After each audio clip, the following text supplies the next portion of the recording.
Gubernur Aceh Daerah Irwandi Yusuf MSc menghimbau sejumlah perusahaan yang tergabung dalam kontrak kerjasama K3S untuk segera mungkin memproduksi dan memasok gas ke pabrik LNG. Hal tersebut disampaikan oleh pria yang akrab disapa Bang Wandi itu saat menerima kunjungan unsur pimpinan PT Triangle Pase dan beberapa perusahaan migas lainnya di ruang rapat kantor Gubernur Aceh Rabu 13 September 2017. Gubernur terlihat puas dengan komitmen Triangle Pase yang berkomitmen untuk sesegera mungkin melakukan penyaluran gas ke LNG.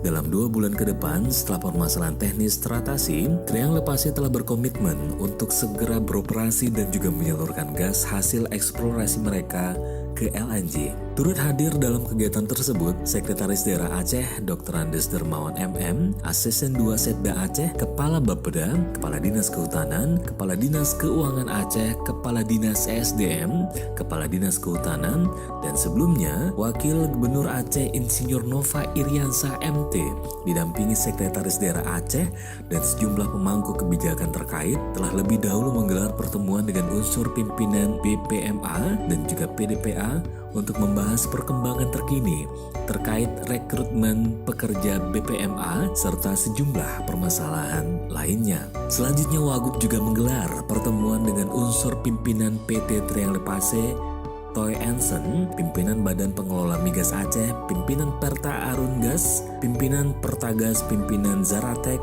pimpinan Repsol, dan perwakilan Petronas, Pertamina Hulu Energi, Pertamina EP. Dalam pertemuan tersebut, masing-masing perwakilan perusahaan pengeboran minyak dan gas bumi itu menyampaikan berbagai hal terkait perkembangan dan kondisi terkini sektor migas Aceh.